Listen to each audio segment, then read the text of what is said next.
Ito ang DWD 1134 kHz AM. Balita, impormasyon at musika. Ito ang DWD AFP Radio. Boses ng Kawal Pilipino.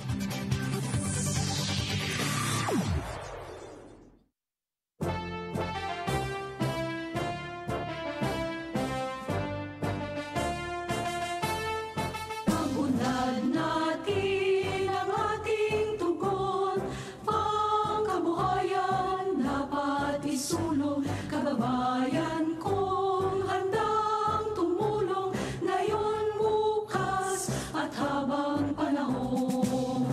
Tayo'y magkaisa sa diwa at gawa, naging isa-isip itong ating bansa.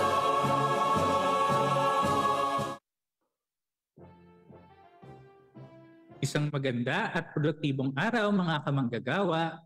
Ngayon ay ika-22 ng Nobyembre, and that means meron na lamang tayong 32 days bago sumapit ang Kapaskuhan. Ngayon ay Martes na naman nga ngayon, no? Tsaka isang oras na naman ng talakayan ng mga napapanahong balita at impormasyon tungkol sa paggawa at empleyo sa ating bansa ang ating pagsasamahan dito pa rin sa DOLE sa AFP Radio. Team Laderas po ang inyong lingkod sa programang ito.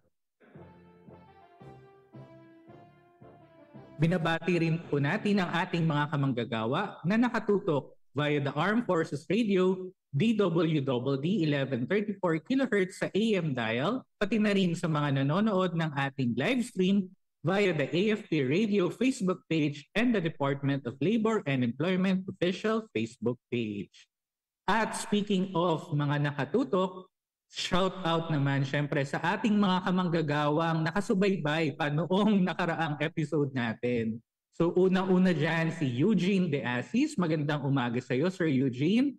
Ganon din kay Ma'am Magtana Merabet, kay Miss Meneses Moral Denley, kay Sir Johnny Kimo na nanonood pa from CDO. Hi sir, good morning. Kay Michelle More Anadon, na nanonood pa from Buena Vista, Quezon, at kay Sir John Clifford Tolentino Maboram. At pahabol pa sila Ma'am Rachel Giaga at Gisams at Sir Renz Calmane. Kaya meron pa si Mariel Abelia at si Ma'am Violeta Bagsit Mansit mula sa Calauan, Laguna. Oh, may isa pa, Juvie de Guzman ng Caloocan City. Shout out sa inyo mga kamanggagawang patuloy na sumusubaybay sa DOLE sa AFP Radio. At syempre, huwag niyo pong kalimutang i-like, mag-comment at i-share ang ating live stream para mas marami pa tayong mga kamanggagawa at namumuhunan na makasama sa ating programa. So last week, ating natunghayan ang mga benepisyo na maaaring makuha mula sa Employees Compensation Commission o yung ECC, isa itong attached agency ng DOLE para doon sa mga kamanggagawa nating nagkasakit na aksidente o yung sinasabi nga natin, huwag naman sanang mamatay ng dahil sa trabaho. Ngayong episode naman, isa na namang programa ng kagawaran ang ating tatalakayin at yun nga, yung pagsasama-sama sa iisang lugar ng mga naghahanap ng trabaho o yung mga tinatawag nating job seekers at syempre yung mga naghahanap ng kwalipikadong empleyado at ito naman yung syempre yung kilala nating mga employers at yan nga ay sa pamamagitan ng pagsasagawa ng mga job fair. At para bigyan tayo ng mas malawak na kaalaman patungkol dito at kumustahin na rin ang implementasyon nito sa Eastern Visayas Region, makakasama natin maya-maya lamang si Ma'am Marites Viñas, ang Chief ng Internal Management Services Division ng DOLE Regional Office 8. At bago tayo tumungo sa ating talakayan patungkol sa job fair, ito po muna ang hatid naming good news sa umagang ito. Good news mula sa Ilocos Region. DOLE Region 1 naglunsad ng mga sessions sa online labor education. sa layuning patuloy na i-update ang mga manggagawa at employer sa rehiyon ng Ilocos tungkol sa mga kaugnay na patakaran at mga bagong development, naglunsad ang DOLE Regional Office 1 ng online labor education platform. Ang mga online learning session ay binansagang ADALEN, Advocating for Digitally Accessible Labor Education in the New Normal. Ang ADALEN ay salitang Ilocano na ang ibig sabihin ay matuto o maging pamilyar. Ayon kay DOLE Ilocos Regional Director Ezekiel Ronnie Guzman, ang makabagong ideyang ito ay naglalayong magbigay ng daan para sa mga manggagawa at employer na mabigyan ng mahalagang kaalaman sa general labor standards, occupational safety and health standards, work ethics and values, workplace productivity, bukod pa sa ibang mahalagang paksa. Ayon pa kay Director Guzman, habang ang Labor and Employment Education Services o LEAS ay isang institutionalized program na ng DOLE, sinisikap pa rin ng DOLE Regional Office 1 na paigtingin ito sa pamamagitan ng paggamit sa kapangyarihan ng mga digital channel para sa mas mahusay na accessibility at kaginhawahan ng mga stakeholders. Magsisilbi rin umano itong platform para sa DOLE upang regular na makipag-ugnayan sa mga pangunahing kliyente nito na mga manggagawa at kanilang mga employer upang malaman ang kanilang mga alalahanin at karanasan sa bagong normal. Ang mga libreng webinar session ay tumatakbo sa loob ng 3 oras sa pamamagitan ng Zoom platform at ginaganap tuwing araw ng Biyernes. Para sa mga interesadong lumahok, mangyari lamang na magrehistro sa pamamagitan ng bit.ly ADALEN. Ang kick-off session ay ginanap noong ika-29 ng Oktubre kasabay ng Global Media at Information Literacy Week. Good news naman tayo mula sa Bicol Region. Project Peace inaasahang mag-aangat sa kalidad ng buhay ng mga citronella growers sa Camarines Norte. Ang pagsasaka ay isa na sa mga pangunahing kabuhayan ng mga mamamayan ng Labo sa Camarines Norte dahil 70% nito ay lupain. Kaya naman kilala ito bilang agrikultural na bayan kung saan ang mga pangunahing produkto ay niyog, pinya at citronella grass. 30 taon nang nagtatanim at nag-aani si Anita Flores.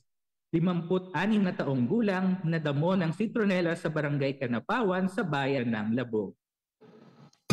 Aktibong miyembro si Aling Anita ng samahan ng mga magsasaka ng citronella mula pa noong 1991 hanggang sa naging rehistradong kooperatiba ito noong 2014 at ito nga ang kooperatiba ng maliit na mga magniniyog ng Barangay Kanapawan o KMMBK.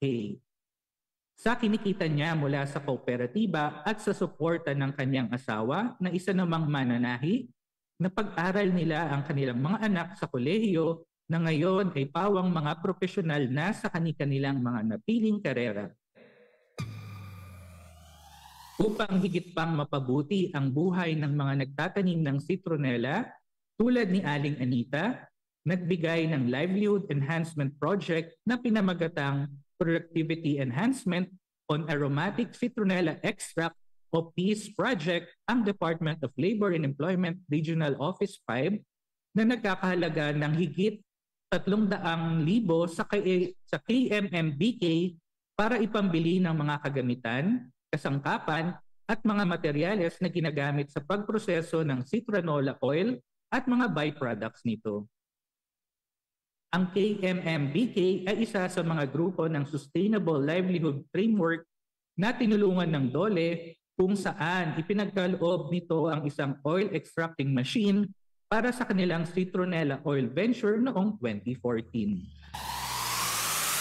Ang PEACE Project ay isang proactive approach ng DOLE na sumusukat sa produksyon at kita ng mga nagtatanim ng citronella kung saan napatunayan itong tunay na kapakipakinabang sa 50 direktang benepisyaryo nito. Popondohan ng Peace Project ang pagbili ng karagdagang kagamitan at mga tools upang mapabilis ang proseso ng produksyon nang hindi nakokompromiso ang kalidad ng citronella oil, citronella soap, citronella insect repellent lotion, at citronella massage oil, pati na rin ang kaligtasan ng mga manggagawa. Bukod dito, inaasahang tataas ang kita habang patuloy na lumalaki ang merkado ng mga nabanggit na mga produkto. Sa ginawang awarding ng tseke sa mga benepisyaryo, sinabi ni Dole Camarines Norte Field Office Head Cherry Mostalia, umaasa silang mas makatutulong pa ang pondong tinanggap ng mga miyembro ng kooperatiba at mapapalago ito upang makapagbigay ng trabaho at dagdag kita sa mga benepisyaryo. Labis-labis naman ang pasasalamat ng mga benepisyaryo sa malaking tulong at patuloy na suporta ng Dole sa kanila at nangakong palalaguin ang citronella oil production business nila. Ayon naman kay Dole Bicol Regional Director Maria Zenaida Angara Campita, sa ganitong uri ng pagtatiyaga at katapatan na ipinakita ng mga benepisyaryo upang maitaguyod ang kanilang kabuhayan, mas nagpapasalamat ang pamahalaan sa tagumpay ng bawat miyembro ng kooperatiba at talagang karapat-dapat sila sa livelihood enhancement package mula sa Dole. At good news naman tayo mula sa Western Visayas. Parenting, Work-Life Balance at Safe Spaces App tampok sa Family Welfare Summit na isinagawa ng Dole Region 6. Isang welfare program summit na nagtatampok ng parenting through positive discipline, work-life balance at salient features ng Safe Spaces Act ang ginanap sa Bacolod City, Negros Occidental sa pamamagitan ng pakikipagtulungan ng Family Welfare Association of Negros Occidental o FIWANO at Department of Employment Regional Office 6. 68 face-to-face at 28 online na mga participants mula sa iba't ibang establishmento sa Western Visayas ang lumahok sa aktibidad na puno ng mga family welfare advocates, work-life balance experts, at social legislation and labor standards implementers. Sa kanyang mensahe, binigyang diin ni Dole Regional Director Attorney Sixto Popoy Rodriguez Jr. ang kahalagahan ng family welfare program sa mga establishmento. Ayon sa kanya, ang FWP ay maaaring tumulong sa kumpanya at sa mga manggagawa para sa isang maayos na relasyon sa pagtatrabaho. Aniya, hindi dapat salungat sa batas ang patakaran ng kumpanya at kailangan ding magkaroon ng kaalaman ang mga empleyado sa mga batas sa paggawa upang maiwasan ang labor disputes. Sa pagbibigay diin sa kalagahan ng maayos na working environment sa pamamagitan ng pagpapatupad ng Family Welfare Program, sinabi ni R.D. Rodriguez na kung suspendido sa trabaho ang isang empleyado, maapektuhan nito ang buong pamilya dahil masususpindi rin ang kanilang kita kung kaya't walang pagkain sa kanilang mesa at baka maapektuhan din nito ang edukasyon ng mga bata. Sa ngalan ni Bacolod City Mayor Albi Benitez, malugod na tinanggap ni City Councilor Simplicia Distrito ang mga kalahok. Isang tagapagtaguyod ng pangangalaga at pagtataguyod ng kapakanan ng mga pamilya, sinabi ni Konsehal Distrito na ang pamilya ay isang pangunahing institusyong panglipunan at hindi dapat ito ipagwalang bahala sapagkat dito nagsisimula ang edukasyon at kawang-gawa.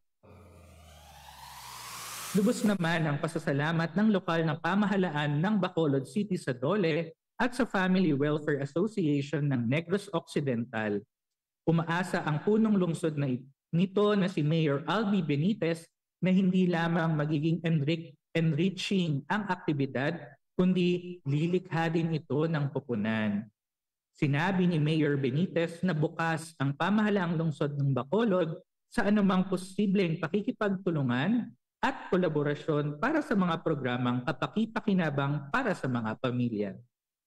Maliban sa mga naimbitahang resource speakers, ibinahagi rin ng mga kinatawan ng Lopez Sugar Corporation, Semirara Mining and Power Corporation, at Valyacar Transit Incorporated ang Best Family Welfare Program Practices ng kani-kanilang kumpanya upang maging inspirasyon at mahikayat ang iba pang mga kalahok na kumpanya para tularan ito. At yan po ang mga good news na tampok namin sa umagang ito. Susunod na po ang ating panayam kay Ma'am Marites Piñas, ang Chief ng Internal Management Services Division ng Dole Regional Office 8. Mamaya po yan pagkatapos ng ilang mga paalala. Oras natin, 18 minuto makalipas ang alas 11 ng umaga. Ito ang DWD 1134 kHz AM. Balita, impormasyon at musika. Ito ang DWD AFP Radio. Boses ng Kawal Pilipino.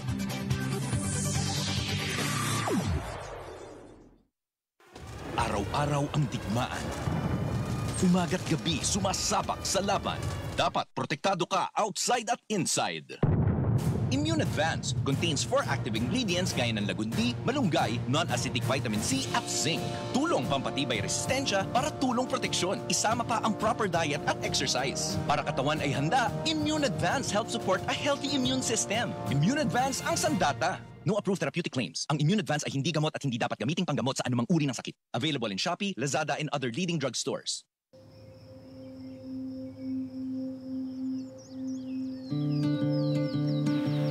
Magandang araw po sa inyong lahat. Ako po si Roy Valera. Isa po akong photographer at videographer at isa rin akong proud recipient ng 2019 Dole Kabuhayan Project. Bago nagkaroon ng Dole Assisted Livelihood Project, isa lang akong hamak na videographer na nangarap at sumugal para gawing hanap buhay ang mga gusto kong gawin. Wala pa akong studio noon kaya sa bahay lang ako nag-e-edit. So doon lang kami nakatira sa ancestral house ng asawa ko. Ito po ang success story ko sa Project Beneficiary. Nung nagka-pandemic, isa sa mga matinding naapektuhang industriya ay ang events coverage dahil wala ngang pinapayagang mga kasal, birthdays at iba pang event na aming pangunahing target client. Sobrang hirap mag-isip kung ano yung susunod ng hakbang para magkaroon ng income ang negosyo. Minsan ko na nga ring naisip na ibenta na lang yung mga camera at mga equipment para magsimula na lang ng ibang negosyo.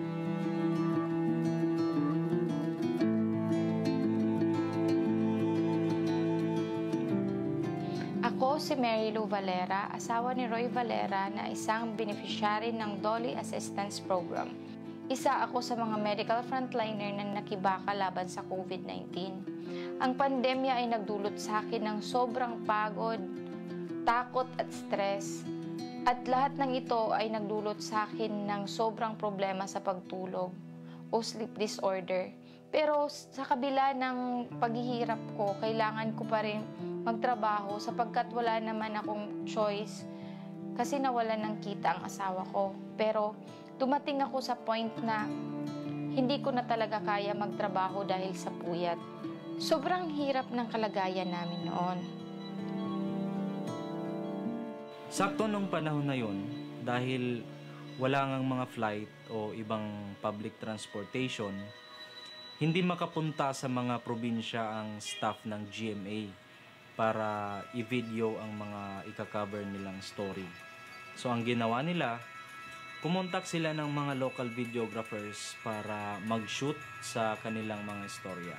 Hindi pa nga ako handa noon, wala pang masyadong mga equipment para sa TV. Pero dahil nga kailangan namin ng project, naglakas loob akong kunin yung proyekto. Kinabahan nga ako noon dahil hindi pa gaanong maganda ang quality ng video namin para sa TV shows. Pero sa awa ng Diyos, tinanggap naman nila at ini-broadcast on air yung story na binidyohan namin. Nung mga panahong din yon, iniabot sa akin ng Dole ang kanilang livelihood assistance in a form of a video camera. Nung dumating ang tulong ng Dole, nagbigay ito sa amin ng pag-asa. Sakto din naman na nagkaroon ng mga kliyente ulit ang asawa ko. Doon ako nagdesisyon na magpahinga sa trabaho at sa bahay muna ako. Nung mga panahong pinag-iisipan kong tumigil na lang, sabi ko nga it's a sign. It's a sign na hindi ko dapat i-give up ang videography. Dati, nung wala pang assistance na natanggap ang asawa ko, nakatira lang kami sa ancestral house namin sa Maydulong. Pero sa awa ng Diyos at sa sunod-sunod na project ng asawa ko, mas gumanda pa ang buhay namin ngayon. May sariling bahay na kami at nakapagpatayo pa kami ng physical studio kung saan ako nagmamanage pag may project ang asawa ko. Kumikita siya at kumikita din ako at the same time. Nababantayan ko pa at naaalagaan ang mga anak ko. Salamat, Dole. Kung hindi ko natanggap yung camera ng Dole, malamang nag-quit na ako. Patuloy kong nilatag ang mga plano at muling sumugal. Gamit din ang natitirang savings, bumili din ako ng lighting at audio equipment. Then after this, ang laki na ng in-improve ng quality ng mga output namin. At natuwa na rin ng mga producer ng GMA sa mga kuha namin. Dahil dito mas confident na kami na mag-shoot para sa shows ng GMA. Sa madaling salita, naging suki na namin sila. Hindi ko ito in-expect kasi nga syempre national TV yun. Ang laking kliyente. So hanggang sa pinorward nila yung mga sample shots namin dun sa ibang producers ng ibang segment tulad ng Unang Hirit, Biyahe ni Drew, I Wonder, State of the Nation, Dapat Alam Mo, at syempre yung pinakasikat na show ng GMA Network, ang Kapuso Mo, Jessica Soho. Dahil doon nagtuloy-tuloy na yung mga gig namin, mga project namin with GMA. Pero hindi doon nagtatapos yung success story ng negosyo. Dahil nga unti-unti na naman kaming nagkakaroon ng kliyente, nagkakaroon ulit ng pera na pang reinvest sa negosyo. So noong graduation season, nung kasagsagan ng pandemic, wala ring face-to-face graduation. Kaya nakitaan ko rin ng opportunity na tataas ang demand sa graduation pictures. Kasi yun lang at ang kanilang diploma ang magsisilbing alaala na graduate sila.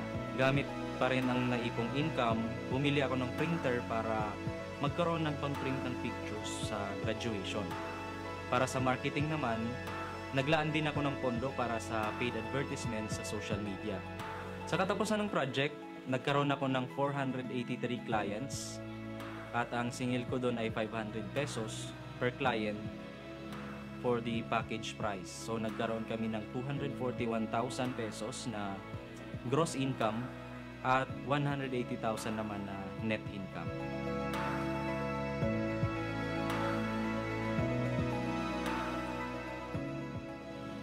Sa ngayon, meron akong 4 hanggang 5 empleyado kada event na sinusweldohan ko naman ng 1,000 up to 5,000 pesos per day.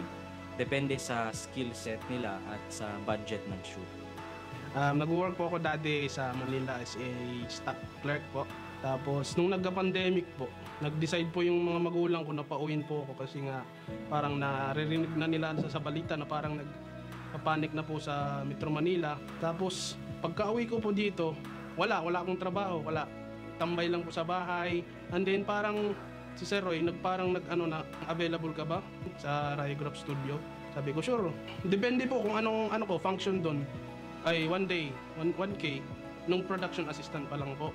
And then, naging photographer na po. Umabot na mo ng 2,000 hanggang 2,500 po. Ay, malaking tulong po yung pagiging empleyado po sa Rayograph Studio. Lalo na ngayon, may pamilya na ako kasi nga yung gatas, yung diaper ng baby, siyempre yung pangkain araw-araw, talagang nakakatulong po. Maraming nawalan ng trabaho, maraming nalugi ang negosyo. Pero kung patuloy tayong lalaban at mag-iisip ng mga strategy sa negosyo natin, makakaya nating lampasan. Mula sa pagiging photographer at videographer ng kasal at events lang, isa na rin ako ngayong videographer ng pinakamalaking TV network sa bansa. Kung hindi dahil sa Dole, hindi ko malalagpasan ang mga epekto ng pandemic sa negosyo. Kung hindi rin dahil sa Dole, malamang naibenta ko na rin yung mga equipments at tuluyan ng iniwan ang videography at photography. Maraming salamat po sa Dole Kabuhayan Project.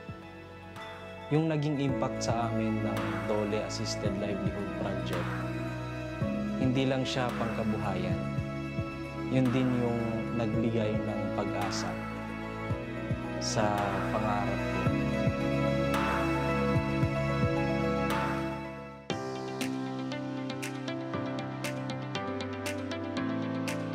Maupay nga adlaw kayo nga tanan. I want to thank Dolly for its assisted livelihood program. In 2019, Balangkayan was one of the recipients of that program with an amount of almost 1 million with 47 beneficiaries. One of those beneficiaries was Mr. Roy Valera for his videography project. He was given or provided by Dole a Sony camera worth 20,000 pesos. Since then, Mr. Valera got a lot of engagements for numerous activities or projects. What is noteworthy is that he was able to employ other individuals to assist him on those projects. This is an example of a very successful government program provided to an individual. For that reason, I strongly recommend Mr. Roy Valera to be adjudged as the best Dole Assisted Livelihood Program for individual category. Damang salamat tayo matanan. Keep safe everyone. Nais ko rin pong magpasalamat sa mga bumubuo ng Dole. Unang-una kay Secretary Silvestre Bebot Bello III, Regional Director Henry John Halbuena, at kay Chief LEO and Head of the Eastern Summerfield Office, Ma'am Fe Norma Baluis.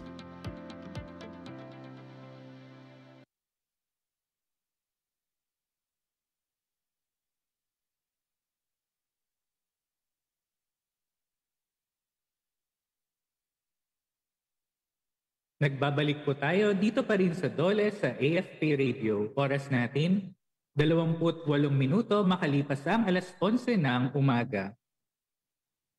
Para sa ating Dole in Focus segment, isa sa mga employment facilitation strategies ng Dole ay ang pagsasagawa ng mga job fairs upang mailapit yung mga naghahanap ng trabaho, yung mga tinatawag nating job seekers, sa mga naghahanap naman ng kwalipikadong manggagawa at yun naman yung tinatawag nating mga employers.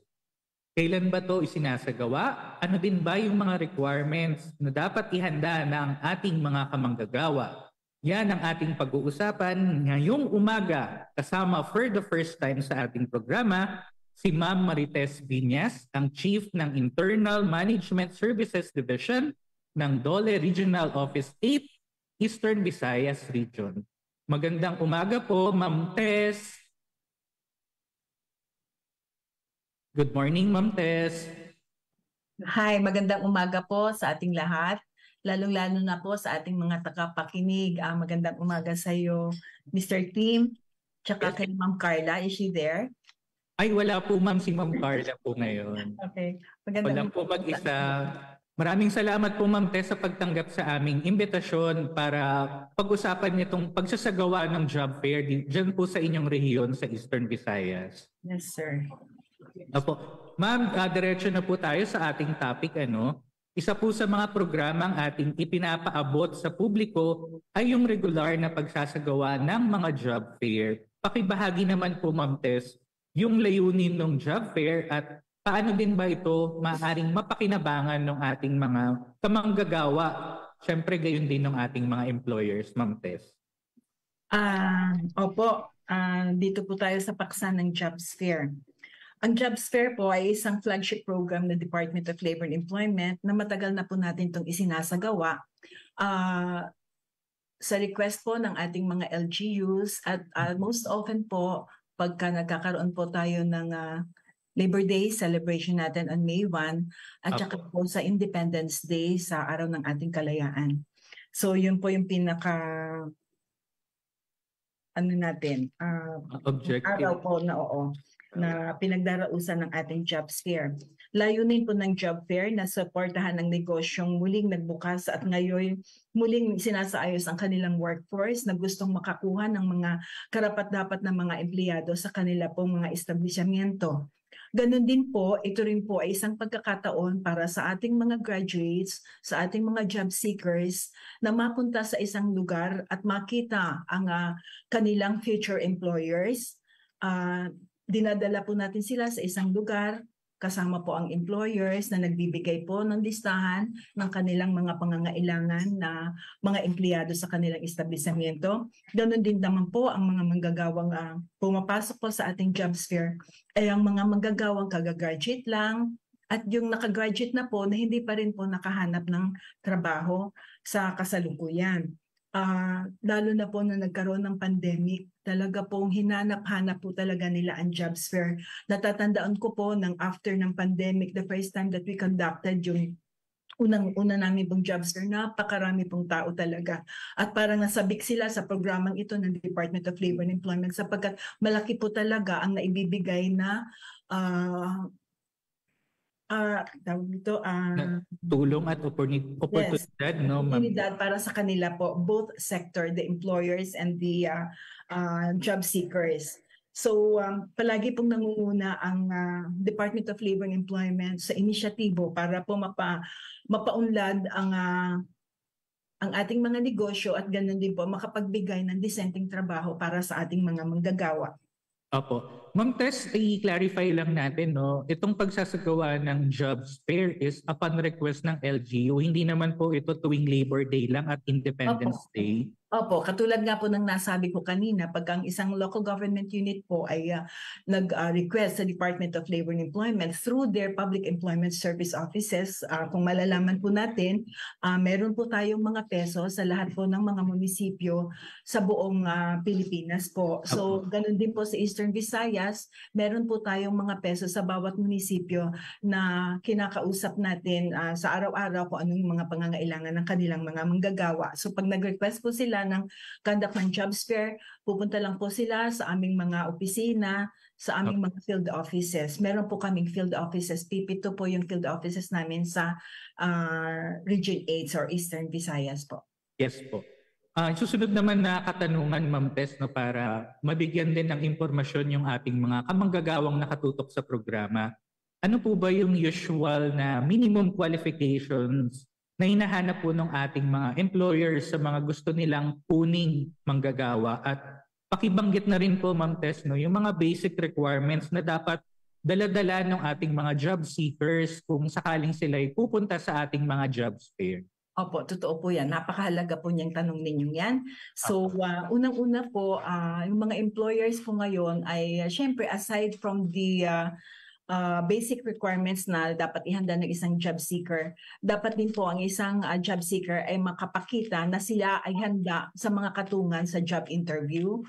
Dapat po ay maganda ang background ng experience niya sa mga nakaraang trabaho niya at na ipapakita niya kaagad ang kanyang potensyal at mayroon siyang pananindigan sa sarili. So usually po nagbabahagi po kami ng employment coaching sa ating mga soon to be a part of the labor force. So meron po kaming labor education for graduating students kung saan ibinabahagi namin po paano ba sila humarap sa kanilang prospective employer kung baga mapunta na po sila sa isang jobs fair or mag-apply na po sila ng trabaho. Another kwalifikasyon na hinihingi po sa atin ng ating mga employers ay yung kakayahan nila na handa po silang matuto ng mga bagong kaalaman. Yung willingness to learn po, ano? Yes, opo, yan po yan. Yan po yung kasi yung sinasabi ko po, ito po yung mga sinasabi nating mga soft skills. Yes. So kasama na rin po dyan yung maipapakita mo, magkakaroon ka siguro ng vision na tapat ka at mapagkakatiwalaan. Kumbaga maipapakita mo or maidi-describe mo sa iyong future employer na talagang pwede kang mapagkatiwalaan. So maagap sa paggawa ng mga tungkulin kasi yun ang very important ngayon di ba? Yes. Pag nabigyan tayo ng ating employer ng assignment, gusto po nila talagang on the dot. Hindi po uso ngayon yung palate-late sa pagbibigay ng mga assigned tasks natin. So dapat maaari nga po mas maaga pa nung sa binigay niyo. Correct. Tama po yan. Tama po yan. So dapat po ay meron din tayong sariling diskarte at hindi na kailangan gabayan sa lahat ng oras, which means dapat meron tayong sariling inisyatibo. Okay. So most of all, nagpapakita ka ng magandang resulta sa trabaho. So yun ang gustong-gusto ng mga employers.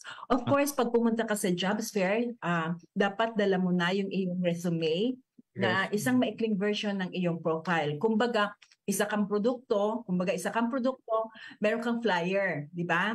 Na nandun lahat yung katangian mo at dinidetalye mo kung ano yung kaya mong gawin at ano yung mga strong points mo bilang isang posibleng manggagawa nila, di ba? So, kumbaga, market mo na yung potential. Ito naman na isang mas malalim pa na presentasyon ng iyong sarili at iyong experience, achievements. Siyempre, Ma'am Tess, medyo na... Yes, naputol, yes sir. po. Apo. Hindi ko po marinig, Mr. Kim. Ma'am Tess? Hi. Hello po, Ma'am Tess. Naririnig niyo na po ako, Ma'am Tess?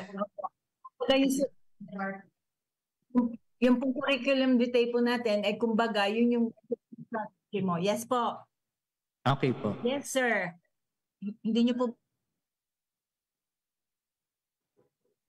Ma'am Tess, medyo hindi po maayos yung signal natin.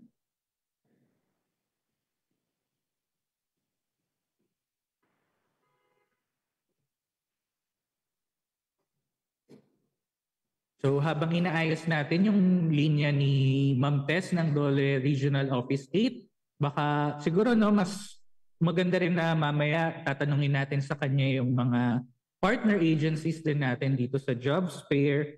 At syempre kung ano ba yung status or kalagayan ng ating mga kamanggagawa sa Eastern Visayas.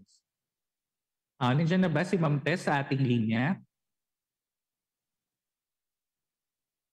Okay, siguro po babalik po tayo pagkatapos lang ng ilang mga paalala. Ayusin lang po natin yung linya ni Ma'am Tess. Ito ang DWDD 1134 kHz AM. Balita, impormasyon at musika. Ito ang DWDD AFP Radio. Boses ng Kawal Pilipino.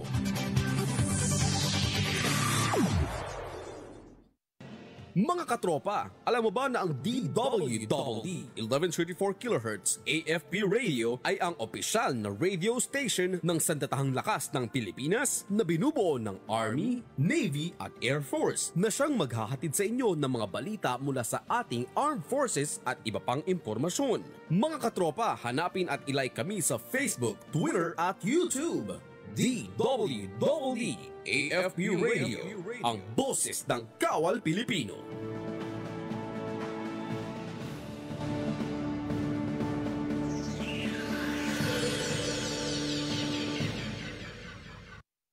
Kayo ay nakatutok sa DWDD AFP Radio. Kami po ay kasapi ng KBP, Kapisanan ng mga Broadcaster ng Pilipinas.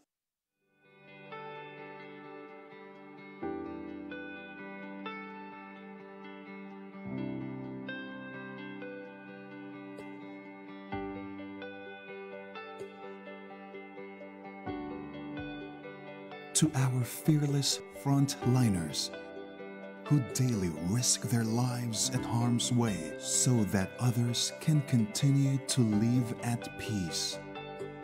You are truly the living examples of diwa, galing, at malasakit.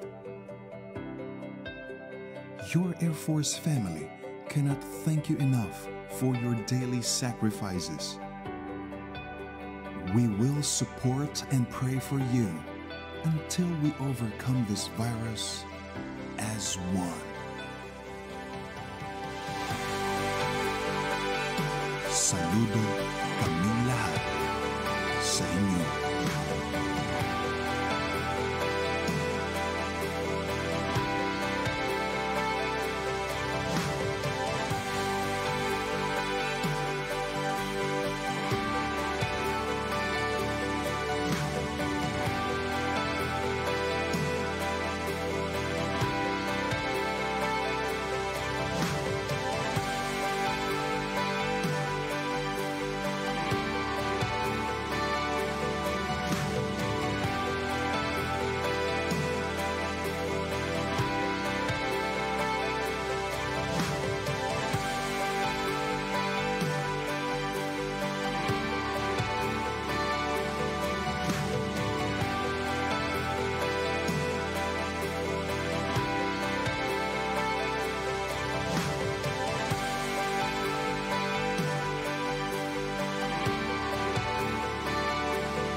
kabayanihan at bayanihan.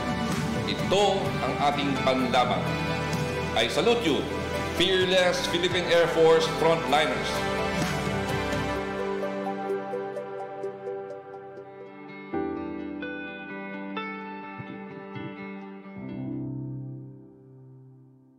Nagbabalik po ang Dole sa AFP Radio.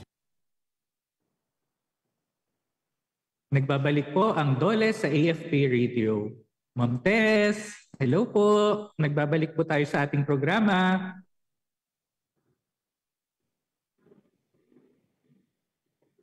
Ma'am Tess?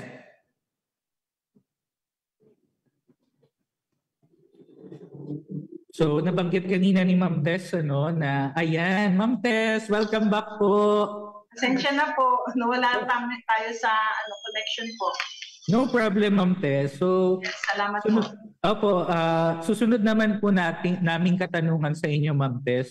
Sino-sino naman po yung mga katuwang nating ahensya tuwing nagsasagawa tayo ng mga job fair at ano din po ba yung mga services nila na maaaring mapakinabangan ng mga pumupunta nating job seekers? Okay, magandang tanong po yan, Mr. Tim.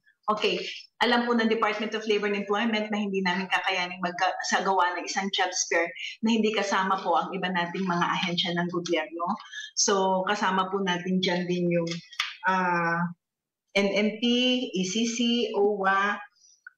Nag-i-invite din po kami ng mga taga-DTI, BIR, DTI, DFA, PSA. Yung pong kanilang mga services ay yung pagbibigay po ng mga kinakailangang mga clearances, katulad po sa BIR. TIN naman po yung binibigay ng ating Bureau of Internal Revenue. Yung DTI naman po, actually po yung ating pong job fair ay tinatagurian na po nating trabaho, negosyo, kabuhayan. TNK po ng Ma'am Tess. Opo, TNK. Kasi during po the jobs fair, kasama na rin po yung display ng ating mga livelihood beneficiaries ng kanilang mga produkto. So tinutulungan naman po tayo ng DTI dyan sa marketing strategies na dapat po matutunan ng ating mga livelihood beneficiaries para umunlad ang kanilang negosyo. So yung SSS naman po, sinasama po natin sila para sa immediate na pagkakuha ng SSS number ng mga job seekers if in the event makuha po sila, because we really have a target for the conduct of jobs fair na at least siguro po may 15% tayo or 20% of the job seekers that went to the jobs fair will be duly employed. Opo. So Ma'am Tess, para na rin to yung one-stop shop no every job. Yes, yes. We call this a one-stop shop center po. Opo. So Ma'am Tess, para naman po mas maunawaan ng ating mga taga-subaybay yung sitwasyon dyan ngayon sa Eastern Visayas region, ano po ba yung mga pangunahing pinagkakakitaan ng ating mga kamanggagawa dyan? At batay po sa inyong pinakahuling datos, gano'n din po ba karami yung mga walang trabaho ngayon dyan sa Eastern Visayas? Okay. Maliban po sa ating pagsasaka at pangingisda, nakaka-generate po ng employment ngayon ng ating MSMEs sa Region 8. So gusto ko po kayong bigyan ng data.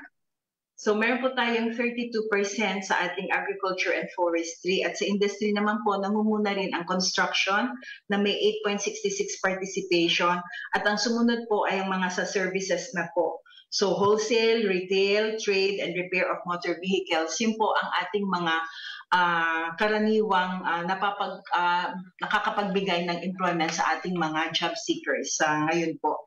Meron naman po tayong mga potential investments po na posibleng maka-generate po ng employment some 2 years from now. So nandyan po yan sa wearable and home styles, processed food, sa construction, ganun pa rin po, mataas pa rin po yung construction. Makikita po natin marami po ang ni-rebuild dito sa Eastern Visayas. Katapos po na naging biktima po kami ng Yolanda. So sulputan din po, nag-mushroom din po ang lahat ng mga iba't ibang uri pa ng industries at mga building construction po ay nag-flourish po para naman po makapagbigay din ng trabaho sa ating mga manggagawang Pilipino dito po sa Region 8. Opo. So Ma'am Tess, parang ang Eastern Visayas po talagang more on agricultural region. Opo. Tapos medyo stable po sa region natin ngayon yung construction industry. Opo, totoo po yan. Apo. Ngayon naman po, Ma'am Tess, gaano naman po karaming job fairs yung naisagawa na ng inyong tanggapan ngayon pong 2022 at ilan na po yung mga nabigyan natin ng trabaho mula dito sa mga job fair na ating naisagawa for this year? Okay, kumbaga matatandaan ko pa, meron po tayong 17 jobs fair. Apo. 16 to 17 jobs fair na isagawa at meron po tayong 594 job seekers na nagkaroon po ng trabaho out of this jobs fair na kinandak po natin sa pangunguna ng ating Regional Director, Director Henry Chan S. Albuena. Kasama po ang mga iba't ibang ahensya ng pamahalaan na tumulong po sa atin para maisagawa ang jobs fair na ito. Apo. Ngayon naman po, for sure, Ma'am Tess, no, isa rin po sa mga gusto nating tutukan at i-address na challenge. Ano naman pong mga hakbang yung ating ginagawa para tugunan po yung hindi masyadong kataasang bilang ng mga nakakakuha ng trabaho pagkatapos po ng mga isinasagawa nating jobs fair? Oo, totoo po yun. Although nagta-target po kami na sana ay marami ang makuha during the jobs fair, pero kadalasan yung gusto nating bilang ay hindi natin nakukuha. Okay. So, paano natin i-resolve ang mga ganitong problema? So, first of all, kailangan natin ng lead time para maisagawa yung jobs fair. Ibig sabihin ng lead time, maihanda natin yung ating mga employers na makapagbigay kaagad sa amin ng ano ba yung mga trabaho na available sa kanila na pwede nating isama sa jobs fair. Okay. Kasi po, gusto natin sa jobs fair talagang available jobs. Hindi lamang po manpower pooling ang ginagawa natin sa jobs fair na kinakandak natin. Kailangan po talagang may patutunguhan silang trabaho, be it a local or overseas employment. Ayaw po natin ng manpower pooling lang. So kailangan po maibigay nila sa amin ng maaga ang listahan ng kanilang mga job vacancies. Para naman po mapaalam sa ating mga job seekers, potential job seekers, ginagamit din po namin ng social media para po may announce sa lahat ng nangangailangan ng trabaho na such and such a day and such a venue, meron pang isasagawang jobs fair. At ito po ang kung nakasunod po ang ating mga employers na makapagbigay ng mas maaga ng kanilang mga vacancies, isinasama na rin po namin sa Facebook page po namin para po maging kaalaman para sa ating mga manggagawang Pilipino na gusto pong mag-avail ng jobs fair natin. Opo. Ma'am, ongoing po ba yung ating partnership and collaboration with TESDA para po sa upscaling ng mga skills and competencies ng ating job seekers? Opo. Natuwa nga po tayo ngayon sapagkat ibinalik po sa atin, parang kapatid na naman ulit natin si TESDA.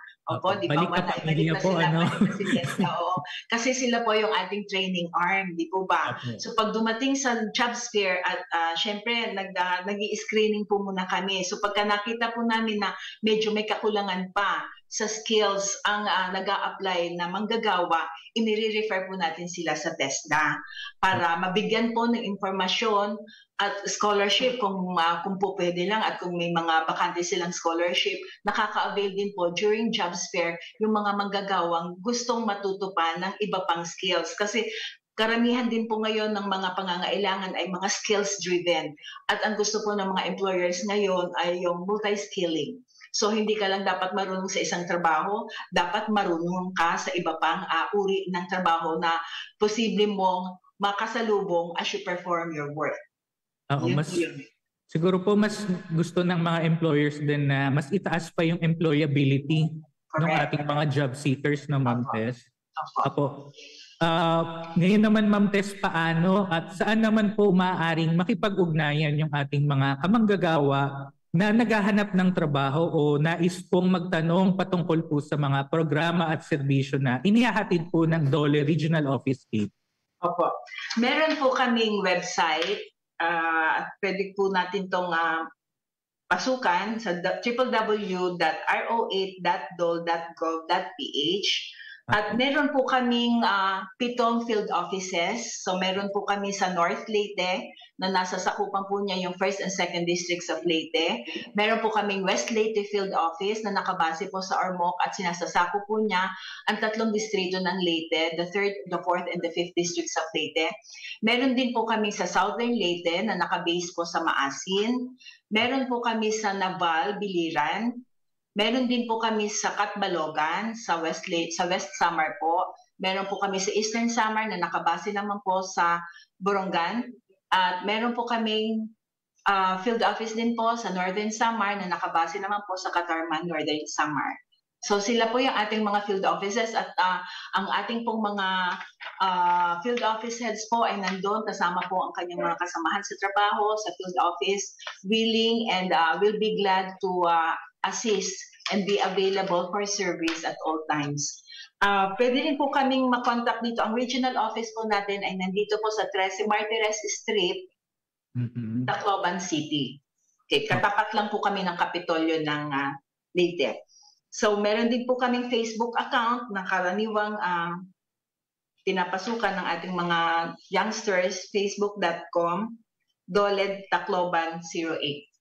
Dole Tacloban 08 po. Opo.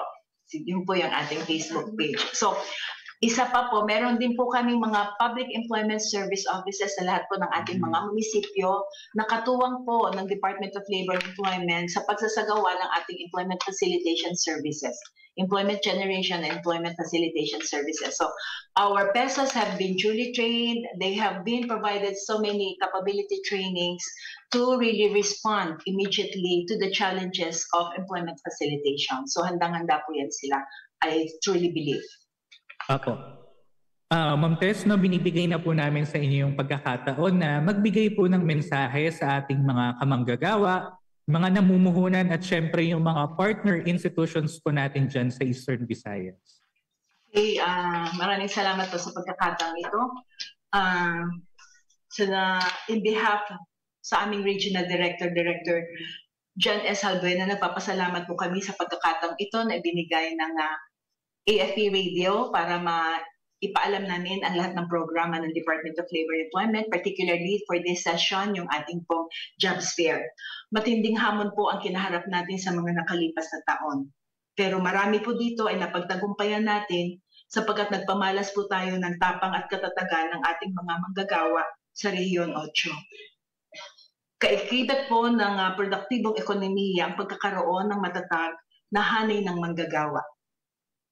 Kaya naman patuloy po na nagsusulong ang pamahalaan natin ng iba't ibang proyekto upang ibayo pang paunlarin ang lakas sa paggawa. Patuloy pa rin po natin isusulong ang ating mga polisiya na naglalayong mapabuti ang kabuhay ng mga manggagawang Pilipino sa pamamagitan ng pagbibigay ng disente at produktibong trabaho. So sa likod po ng Department of Labor and Employment, ako po ay naniniwala na mapapagtagumpayan pa po natin ang anumang challenge, anumang hamon ng kahirapan, whatever it is that will come, mapapagtagumpayan po natin yan because of our resiliency at katatagan sa ating buhay.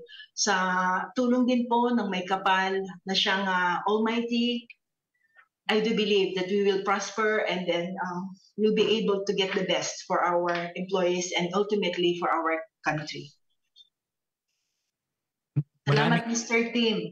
Apo, hindi na po namin kayo papatagalin pa, no, Ma'am Tess. Muli, yes, maraming salamat po sa inyong oras at we're looking forward po na makasama po namin kayo sa mga susunod na episodes pa para maipakilala pa natin yung iba pang mga programa po ng region dyan sa Eastern Visayas. Muli po, maraming salamat. Ma'am Tess, stay safe yes, po. Salamat po. Salamat po for this opportunity. Thank you so much. Thank you po. At narinig po ninyo mga kamanggagawa ang tinig ni Dole Region 8 Internal Management Services Division Chief Marites Viñas. Para po sa mga kamanggagawa nating nakatutok mula sa Eastern Visayas at may nais isangguni sa Dole, maaari nyo pong bisitahin ang kanilang official website sa ro8.dole.gov.ph at maaari nyo rin pong bisitahin ang kanilang Facebook page. Hanapin lamang ang Dole Region 8 sa inyong Facebook search bars. Siyempre, maaari nyo rin pong bisitahin ang mga field offices ng Dole Region 8 sa Tacloban City, Ormoc City, Maasin City, Biliran, Catbalogan City, Borongan at Catarman sa Samar. Para naman po sa ibang mga labor-related na tanong o kung may nais pa kayong malaman o ireklamo, bukas din po 24/7 ang DOLE Hotline 1349. I-dial nyo lang po yan sa inyong mga telepono. Maaari din po kayong tumawag sa aming DOLE mobile hotline number 0961-595-8439, Lunes hanggang Biyernes, alas 8 yan ng umaga hanggang alas 5 ng hapon. At syempre, maaari din kayong mag-send ng email sa hotline 1349@dole.gov.ph o kaya ay mag-direct message sa aming Facebook page para sa inyong mga labor and employment concerns. Hanapin lamang ang official at verified Facebook page ng Department of Labor and Employment. Syempre mga kamanggagawa, huwag niyo pong kalimutang i-like, mag-comment at i-share ang ating FB page at syempre mag-subscribe sa aming YouTube page para lagi kayong updated sa mga balita at programang hatid ng DOLE para sa inyo. At yan nga mga kamanggagawa, isa na namang episode ang ating napagsamahan. Sa susunod na Martes, isa na namang programa ng DOLE ang ating tatalakayin dito pa rin sa Armed Forces Radio, DWDD 1134 kHz at DOLE Official Facebook. Kaya tumutok lamang kayo tuwing Martes, alas 11 ng umaga hanggang alas 12 ng tanghali para sa mga programa at serbisyong hatid ng DOLE sa bawat manggagawang Pilipino. Dito lamang po yan sa DOLE sa AFP Radio. Sa ngalan ng aking mga kasamahan sa DOLE Information and Publication Service, gayon din kay Ma'am Marie at sa lahat ng ating mga kasamahan sa DOLE Eastern Visayas Region, sa Armed Forces of the Philippines, ako pong muli ang inyong lingkod, Team Laderas. Oras natin, alas 12 ng tanghali. Salamat. Thank you. Bye-bye. Thank you po, Ma'am Tess. Salamat po. Pag-unlad natin ang ating tugon, pangkabuhayan dapat isulong, kababayan kong handang tumulong, ngayon, bukas at habang panahon. Tayo'y magkaisa sa diwa at gawa, naging sa isip, itong ating bansa.